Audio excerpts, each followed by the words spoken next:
우리 히브리서 11장 7절 말씀 보겠습니다. 히브리서 11장 7절 말씀입니다.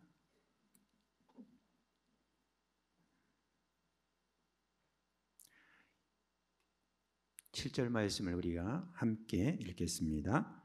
믿음으로 노아는 아직 보이지 않는 일에 경고하심을 받아 경외함으로 방주를 준비하여 그 집을 구원하였으니 이로 말미암아 세상을 정죄하고 믿음을 따르는 의의 상속자가 되었느니라. 아멘.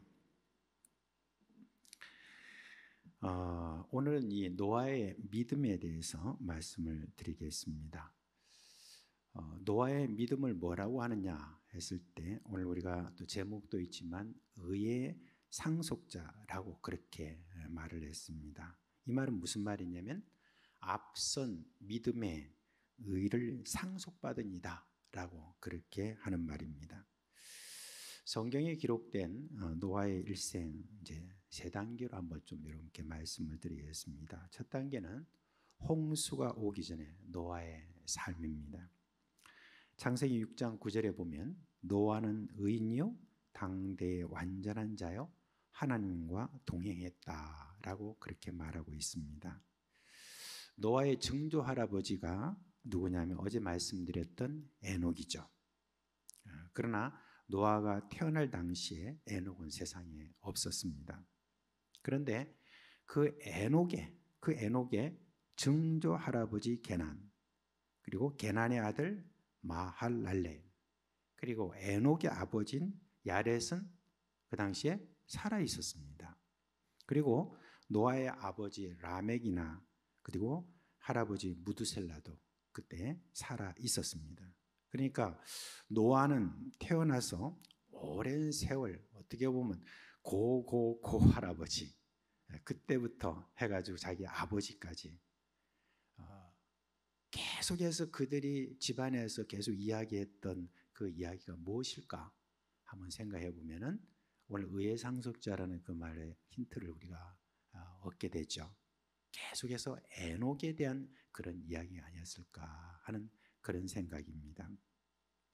중간에 있었던 이 에녹이라고 하는 이 할아버지, 이 증조 할아버지가 어떻게 살았는가 하는 데 대해서 계속 그 집안에서는 이야기가 돌았고, 그리고 그 이야기를 들었던 이 노아는 정말 자신의 조상인 에녹과 같이 그렇게 살고 싶은 그런 마음이 어릴 때부터 계속해서 품고 있었다라고 이렇게 볼 수가 있습니다. 감사하게도 노아는 에녹과 같이 하나님과 동행했다라고 했습니다. 동행한 삶을 살았고, 성경은 이에 대해서 뭐라고 하느냐? 의인이요 당대의 완전한 자라라고 이렇게 평가하고 있습니다. 그래서 히브리서 11장 7절 말씀에 노아의 믿음에 대해서는 의의 상속자다라고 그렇게 이야기를 하는 것입니다. 여러분, 말씀을 전할 때 굉장히 모질게 외치는 분이 계세요. 이 시대에 참 그런 분도 좀 필요하다 그렇게 싶은데, 그분이 누구냐면 김용희 선교사님이라는 분이에요. 아마 또 이렇게 여러분이 뭐 유튜브나 어떤 걸 통해서 아마 그분 또 집회 또 참석한 분도 계실지 모르겠습니다만은, 이분이 말씀을 막 전할 때는 어떤 때 모질게 그렇게 막 그렇게 외치는 그런 말들이 있습니다. 그 중에 한 말이 뭐냐면 모태 신앙에 대한 그렇게 이야기를 합니다. 모태 신앙인들에 대해서 뭐라고 하냐면은 이렇게 말합니다. 모태 신앙인들 다 모태 맨날 모태 하지 하면서 뭘 이렇게 하려면 말이지 못한다고 이렇게 말하고, 뭐 그렇게 뭐 뜨겁든지 아니면 뭐 차든지 그래 어중간하게 그렇게 신앙생활 하냐고 막 그렇게 막 모태 신앙인들 그렇게 막 꾸짖고 막 그러더라고요. 근데 저는 안 그렇습니다. 저는 안 그래요. 제가 볼 때는 그래도요, 대부분의 모태 신앙인들은 참 이 귀한 믿음을 저는 이어가고 있다고 생각을 합니다.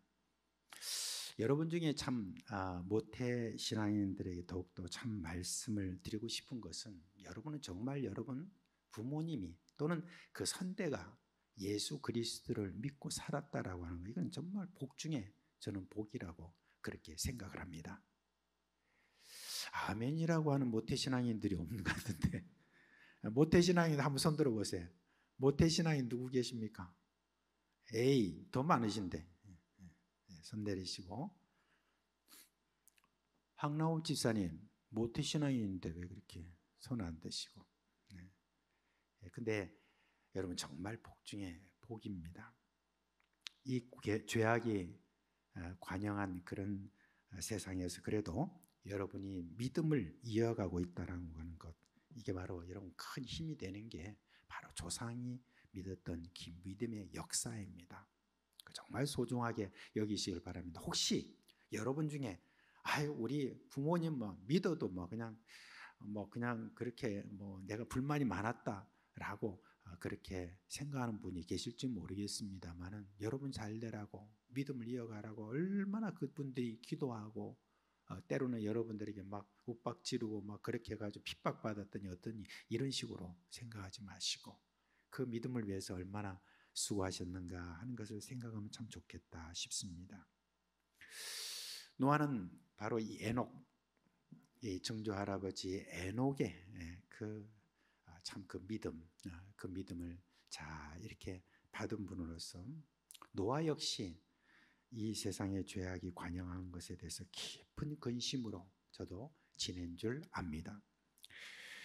아마 오랜 세월 눈물로 밤을 지새울 것입니다. 세상을 보면 안타까움에 마음이 상했던 의인 노아는 때로 하나님께 저들의 영혼을 위해서 많은 눈물로 기도했을 것입니다. 그러나 세상은 의인으로서의 그의 삶이나 하나님의 심판을 두려워하는 호소에 귀를 기울이지 않았었습니다. 홍수의 심판을 보면 그렇잖아요. 제가 노아가 첫 자식을 낳았던 그 해를 보고 참 놀랐습니다. 여러분 그거 혹시 아세요? 노아가 몇 세에 자식을 낳기 시작했는지 몇 세인 줄 아세요? 500세입니다. 근데 그 앞선 분들 이런 분들 보면 65세 제일 해도 110세 이렇게 나오거든요. 근데 여러분 무려 500세가 지나도록 자식이 없었어요. 근데 성경에 보면 하나님이 자식을 주지 않았더라 이런 게 없습니다. 자식이 주지 않았다라고 하는 말에는 반드시 하나님께 말씀에 보면 다 그게 붙어 있는데, 노아에게 자식을 주지 않았더라라고 하는 어떤 내용이 없습니다. 그럼 여러분 어떻게 생각하세요? 왜 그렇게 노아에게 자식이 그렇게 없이 500년을 그렇게 지냈다고 생각하십니까? 생각을 안 해보셨어요? 근데 여러분 가만히 이렇게 생각해보고 거기에 대해서 왜 그럴까 하고 계속 주석을 이렇게 찾아봐도 어디에도 거기에 대한 어떤 그런 내용을 아직까지 제가 찾아볼 수가 없었습니다. 그래서 저는 이제 이런 상상을 해봤습니다. 노아는 참 그런 세상에서 자식을 낳는 게 좀 두려워하지 않았나. 이런 반응이 별로 없는 걸 봐서 제가 지금 생각하는 이 상상이 별로 그렇게 긍정적이지 않은 것 같습니다. 아무튼 500세까지 자식을 낳지 않았다라고 하는 어떤 그 자체가 뭔가 좀 수상하긴 합니다. 아무튼 이 노아가 의인으로서 이 세상에 그런 모든 죄악이 관영했던 그런 모습을 보면서 참 슬픔으로 그렇게 아마 많은 세월을 보냈을 것이다 라고 생각을 합니다. 여러분 우리가 이 땅에 살아가는 가운데 특별히 이 세상에 죄악된 어떤 그런 어떤 구석 이런 것들을 우리가 보게 되면은 우린 정말 슬퍼할 줄 알아야 됩니다.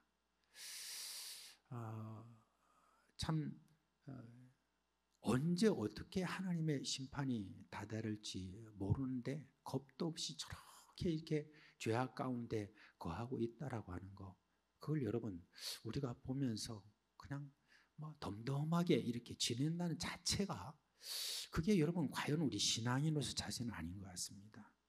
신앙인으로서는 이렇게 하는 걸 제가 원하는 건 아니지만, 그렇지만 여러분 늘 우리가 그런 어떤 세상을 생각하면 새벽이나 저녁이나 언제나 이 세상에 죄악이 관영된 것에 대해서 우리는 슬퍼할 줄 알아야 됩니다.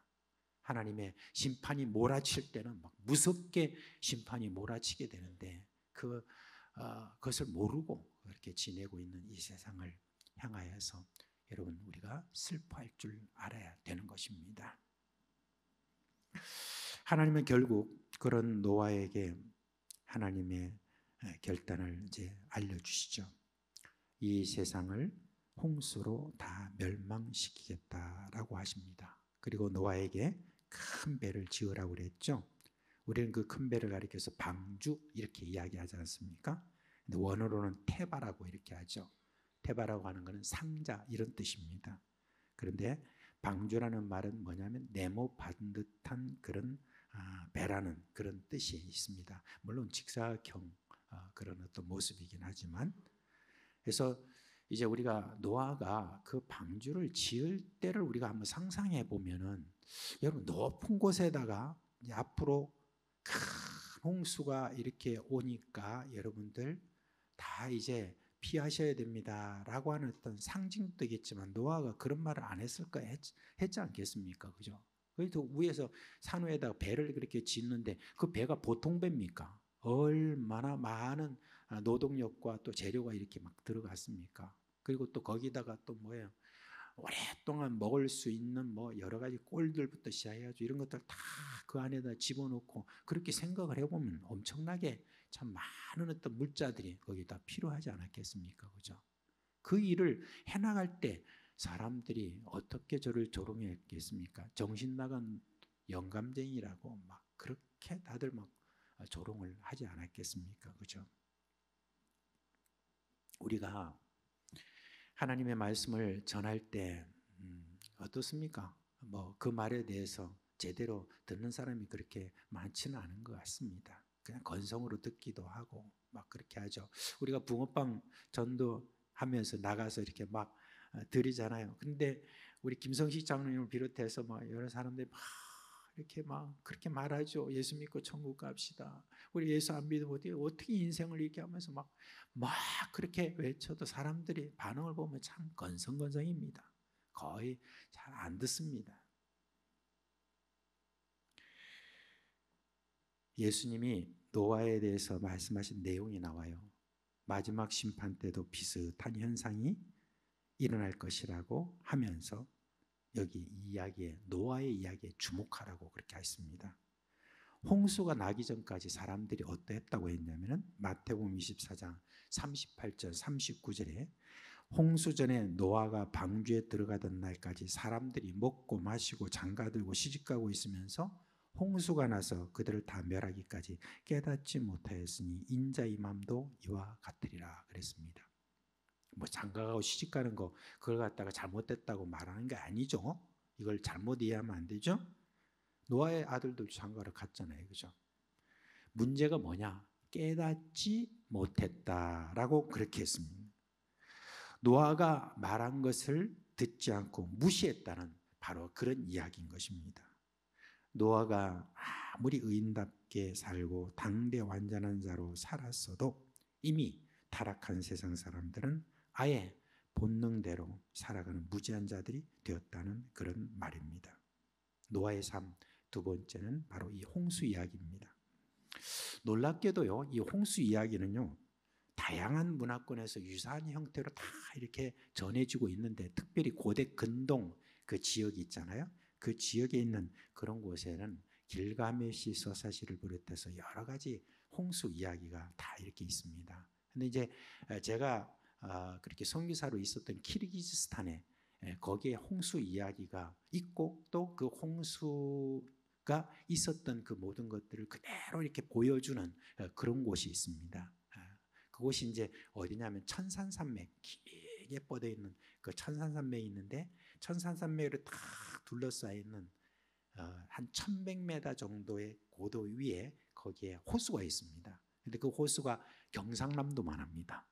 얼마나 여러분 큰지 모릅니다. 그런 어떤 호수가 있는데, 그 호수가 이렇게 보면 좀 간간하고 그렇게 해서 거기가 그 얼지 않는, 겨울에도 아무리 추워도 거기는 얼지 않는 정도로 좀 따뜻한 어떤 그런 것도 있고 그렇게 해서 거기를 따뜻한 호수다라고 하는 그런 말로 이스쿨, 우스콜이라고 해요. 으스콜 이렇게 이야기합니다.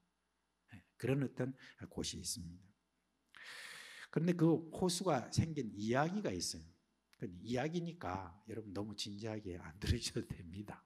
근데 그 이야기를 이렇게 들어보면 그런 걸 좀 알 수 있어요.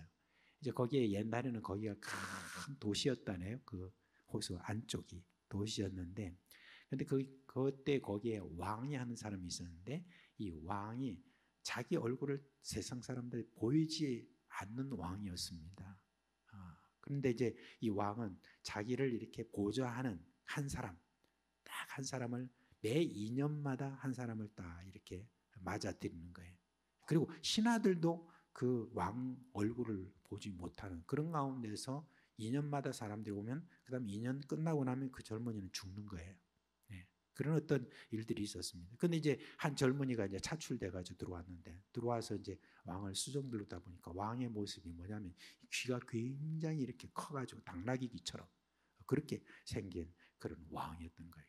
보기가 흉측하게. 그걸 이제 보면서 계속 이 왕을 딱 이렇게 섬겼는데 너무너무 잘 섬기는 거예요. 이 종이 너무 잘 섬기니까 너무 아까운 거예요. 왕이 죽이기는. 그래서 이제 입단속을 강하게 시켜. 네가 만약에 우리 이 지금 저녁에 누구라도 내 얼굴 모습을 조금이라도 누가 이야기를 하면 네가 한 걸로 생각하고 넌 죽는다. 이렇게 이제 이야기를 단도리 하고 이렇게 내보냈습니다. 근데 여러분 그 비밀을 알고 있는 이 젊은이가 입을 닫고 있자니까 너무 입이 근질근질한 거예요. 말을 하고 싶어도 그냥 막 그것 때문에 병이 날 것 같아. 그래서 어느 날 막 그냥 그걸 막 외치기 위해서 참 멀리 가가지고 우물이 있는데 그 우물에다가 막 입을 대고 막 임금님 귀는 당나귀 기다라고 그렇게 했대요. 그러니까 막 그냥 그 말을 들었던 이 우물이 그냥 하하하 하면서 막 물을 쏟아냈대요. 그래가지고 그 큰 호수가 되었다라고. 이제 그런 말도 잘 안 되는 그런 이야기지만 그런 이야기가 거기에 담겨 있는데 실제로 그게 증거가 많습니다. 그 증거가 많은데 이게 이제 그 지역 쪽에 가면은 다 이렇게 막 층층이 쌓여져 있는 어떤 그런 모습들을 많이 볼 수 있습니다. 산들이 보면은. 근데 거기서 뭐가 나오면 조개가 나와요. 막 조개들이 막 나오고 하는 그런 것도 보이고. 그다음에 그 호수 밑에서 뭐가 나오냐면 호박이라니까 먹는 호박이 아니고 우리 보석 있잖아요. 보석 호박이 나오는데 보석 호박은 어떻게 생기냐면 엄청난 압력이 이렇게 됐을 때 순식간에 압력에 의해서 이게 나온 송진이 호박이 된다고 그렇게 이야기해요. 그러니까 노아의 그런 홍수 그게 아니었다면 엄청난 그 압력 속에 이렇게 있을 수 없는 그와 같은 증거들이 거기에 있습니다. 그래서 노아의 홍수를 이야기하잖아요. 그러면 그건 바로 믿어요, 이 사람들은. 그렇지 하면서 그런 이야기를 합니다. 아무튼 홍수가 나고 난 다음에 이 노아의 가족 8명이 그 배 안에서 혹시 여러분 배 안에서 무엇을 했을까요? 무엇을 했을까요?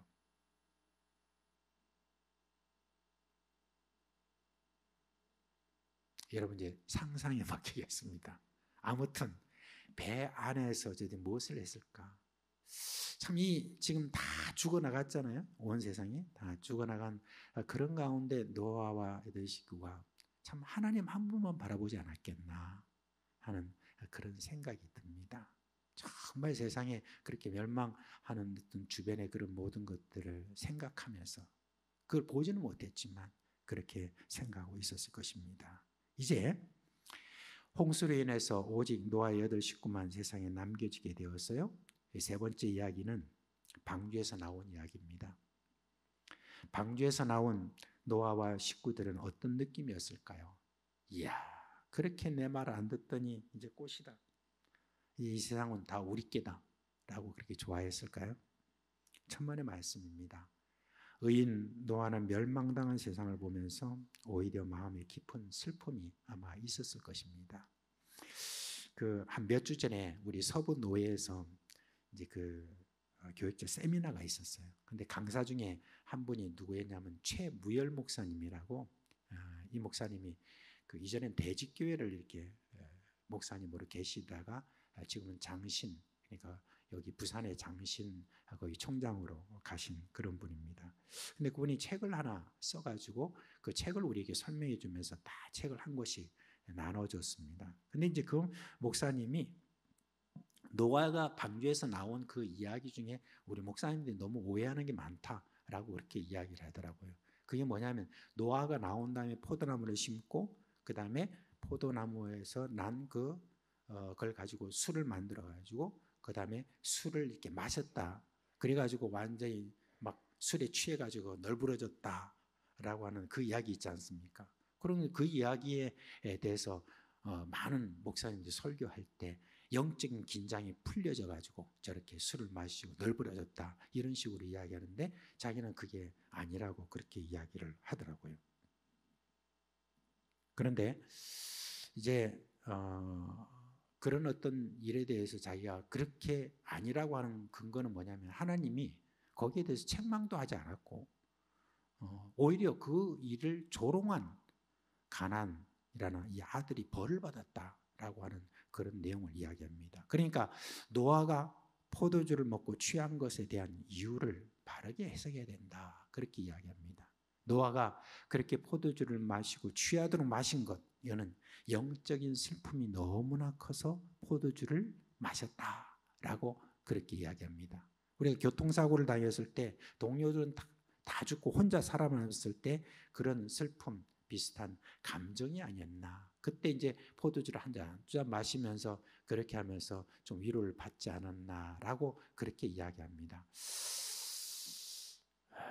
그런 해석을 받아들이면 우리가 슬픔을 당하면 홀짝홀짝 한 잔씩 마셔야 된다는 그런 게 조금 있는 것 같아요. 좀 비약이다. 그런 생각이 좀 있습니다. 그런데 분명히 노아는 참 이 세상에 자기 가족만 남겨진 것에 대해서 의인이라고 하면은 거기에 대한 참 슬픔의 그 마음이 분명히 있기는 있었을 것이다. 좀 비약적인 그런 어떤 해석이긴 하지만 그래도 참 노아는 참 세상을 향하여서 멸망당했다 할지라도 슬픔 그것을 가지고 있었다라고 하는 그런 겁니다. 지금 세상에서 일어나는 온갖 여러분 재난이 있잖아요. 그런 걸 보면서 의인이라고 하면은 어떤 생각을 가져야 되는가 했을 때 우리는 그런 현상을 보면 늘 거기에 대해서 비판이 아니라 오히려 그런 데 대해서 참으로 우리의 슬픔을 가져야 될 줄로 압니다. 이전에 어떤 한 목사님이 설교하면서 또 많은 목사님들도 그렇게 설교를 했었다고 합니다. 인도네시아 어떤 한 섬에서 쓰나미가 일어났잖아요. 그런데 쓰나미가 막 이렇게 일어났을 때 무려 20만 내지 30만 명이 막 거기서 이렇게 죽어나간 그런 일이 있었습니다. 그런데 이제 거기가 이슬람이 들어오는 하나의 길목이었고 거기서 많은 또 기독교인들이 순교자가 있었고 이런 어떤 지역이었어요. 근데 거기서 이제 그런 쓰나미가 일어난 것에 대해서 말하기를 하나님께서 저들을 심판했다. 그런 어떤 이야기를 이제 한 그런 분이 있습니다. 대표적인 어떤 한 목사님이 대형교회 목사님이 그런 이야기를 했고 많은 분들이 또 그렇게 이야기를 했다고 합니다. 저는 그건 바른 태도가 아니라고 생각합니다. 그런 심판을 받았으니 꽃이다. 저런 심판을 받았으니 저게 당연하다. 이런 어떤 식으로 여러분 생각을 하는 것은 의인으로서 그렇게 마땅한 바가 아니라고 그렇게 생각을 합니다. 오히려 불쌍히 여기고 우리는 더욱더 마음을 새롭게 해서 노아가 그 이후에 받은 이 명령에 주목해야 됩니다. 뭡니까? 이제 하나님께서 저에게 말했습니다. 생육하고 번성하여 땅에 충만하라 라고 하는 그 말씀입니다. 여러분 이럴 때일수록 우리는 마음을 새롭게 해서 저들의 죽어가는 어떤 그 백성들에 대해서 우리는 참 불쌍히 여기고 그들의 미래에 대한 어떤 그런 그걸 불쌍히 여기고 지금 이 세상에 죽는 어떤 그것보다도 더 큰 심판이 있는 그 둘째 심판에 대한 불심판에 대한 어떤 그런 어떤 데 대해서 더 불쌍히 여기는 그 마음을 가지고 우리가 해야 될이 무엇인가?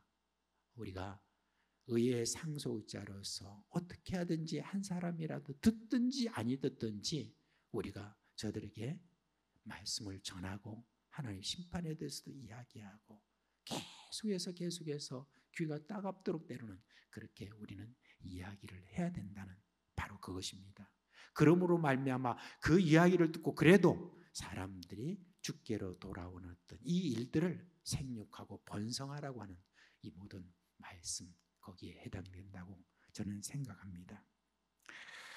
사랑하는 믿음의 식구 여러분, 이제 오늘 우리가 이 노아의 이야기에서 두 가지를 우리가 볼 수 있습니다. 하나는 조상의 믿음을 이어간 의의 상속자였다라고 하는 것입니다.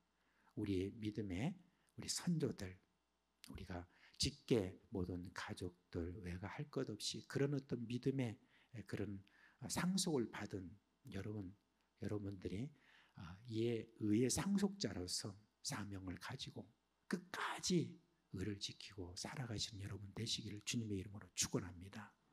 또 한 가지는 이제 우리는 이 멸망당할 이 세상을 향하여서 지속적으로 우리가 사람들에게 계속해서 주의 말씀을 전하는 그런 사명자로 살아가시기를 주님의 이름으로 축원드립니다.